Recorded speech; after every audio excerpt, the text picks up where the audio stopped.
أعوذ بالله من الشيطان الرجيم بسم الله الرحمن الرحيم وقال الله عز وجل إن الإنسان لربه لكنود وقال عيدا وما لظن الذين يفترون على الله الكذب يوم القيامة إن الله لذو فضل ولكن أكثرهم لا يشكرون وقال نبينا صلى الله عليه وسلم أفلا أكون عبدا شكورا صدق الله المولانا العظيم وصدق رسوله النبي الكريم ونحن على ذلك من الشاهدين والشاكرين والحمد لله رب العالمين.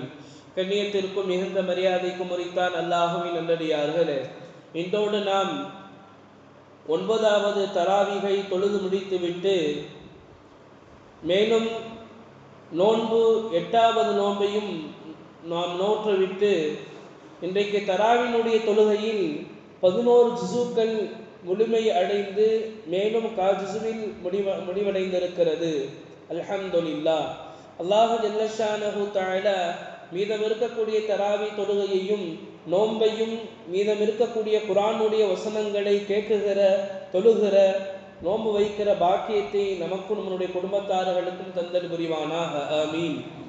கண்ணியத்திற்கும் மிகுந்த மரியாதைக்கும் உரித்தான் அல்லாஹுவின் நல்லடியார்களே, ஒரு மனிதன் ஒரு பஸ்ஸிலே ஏறுகிற பொழுது எல்லா இருக்கைகளும் காலி இல்லாமல் முழுமையடைந்திருக்கிறது.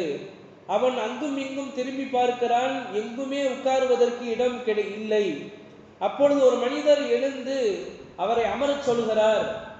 அவர் நின்றவர் வந்தவர் அமருகிற பொழுது தனக்கு இடம் கொடுத்த அந்த மனிதரை பார்த்து சொல்லுகிறார், உங்களுக்கு நன்றிங்க, உங்களுக்கு தேங்க்ஸ் என்பதாக அவர் சொல்லுகிறார்.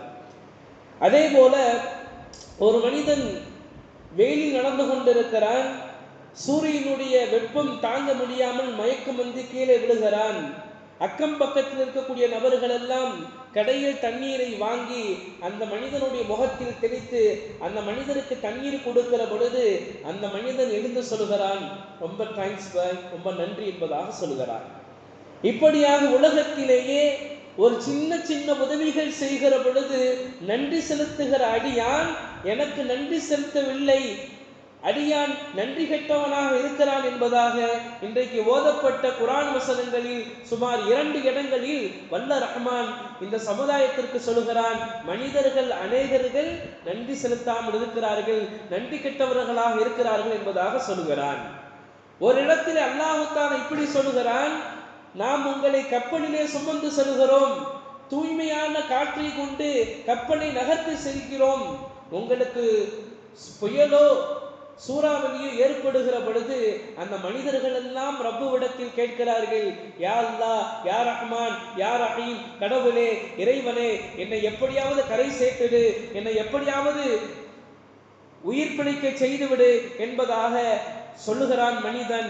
அப்படி நீ செய்தால் நான் உனக்கு நன்றி உள்ள அடியானாக இருப்பேன் என்பதாக சொல்லுகிறான்.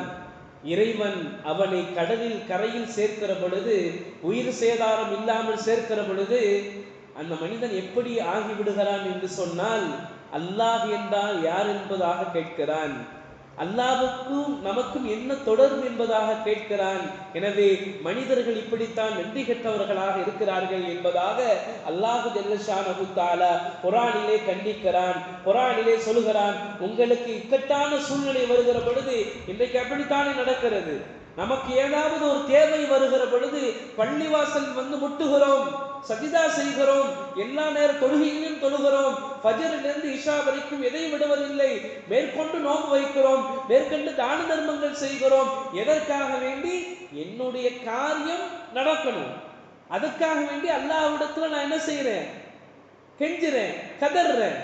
எனக்கு அந்த காரியம் கைகூடி விட்டால் நீ யார்? உனக்கு எனக்கு என்ன சம்பந்தம்? அல்லாஹ்னா யார்? பள்ளிவாசல்னா எங்க இருக்குது? இப்ப என்ன நேர தொழுகை? எல்லாத்தையும் மறந்து மனிதன் நன்றி கெட்டவனாக இருக்கிறான்.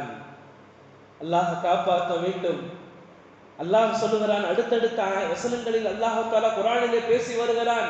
ஒரு மனிதன் செல்வத்தை கேட்பான், وَمِنْهُمْ مَنْ عَاهَدَ اللَّهَ لَئِنْ أَتَانَا مِنْ فَضْلِهِ, எனக்கு அல்லாஹு தஆலா செல்வத்தை கொடுத்தால் நான் என்ன செய்வேன், அதிகமாக நான் தான தர்மங்கள் வழங்குவேன் என்பதாக அல்லாஹ்விடத்தில் கேட்கிறான். அல்லாஹ் அப்படி கொடுத்துட்டா பஹிலு பிஹி வ தவல்லஹும் வஹும் முஅரிதூன். அல்லாஹ் கொடுத்ததுக்கு அப்புறம் அவன் எப்படி ஆயிடுறான், உலோபித்தனம் உடையவனாக கஞ்சனாக மாறிடுறான். யாருக்கு 10 பைசா பாக்கெட் வந்து கொடுக்கறது இல்ல, யாருக்கும் கொடுக்கறது இல்ல, எதுக்கும் கொடுக்கறது இல்ல, பக்கத்து வீட்டுக்காரனை பார்க்கறது இல்ல, ஏற்று வீட்டுக்காரனை பார்க்கறது இல்ல. யாராவது யாசகம்னு வந்து கேட்டு ஒரு 5 நிமிஷம் நின்றாதான், பின்னாடி திருந்தாதான் அவன் பையில காசு எடுத்து கொடுக்கணுங்கிற எண்ணமே அவனுக்கு வருது. அல்லாஹ் சொல்லுகிறான், நீ செல்வம் இல்லாமல் இருந்தாய், நீ கெஞ்சி கேட்டாய், செல்வத்தை நான் கொடுத்தேன், எப்படி நடந்து கொள்கிறாய்? பஹிலு பிஹி வ தவல்லாஹும் வஹும் முஅரிதூன். நீ ரொம்ப கஞ்சமாக இருந்து நீ புறக்கணிச்சுட்டு போற. அல்லாஹ் சொல்றான், நான் உனக்கு அவ்வளவு செல்வத்தை கொடுத்தேன், ஆனா நீ என்ன செய்யல, தர்மம் கொடுக்கிற உனக்கு மனசு வரல. இதன் மூலமாக அல்லாஹ்வுக்கு நாம் நன்றி கெட்டவனாக, நன்றி மறந்தவர்களாக இருக்கிறோம். அதே போலதான் சில அடியார்கள் அல்லாஹ்விடத்திலே குழந்தை பாக்கியத்தை கேட்பார்கள்.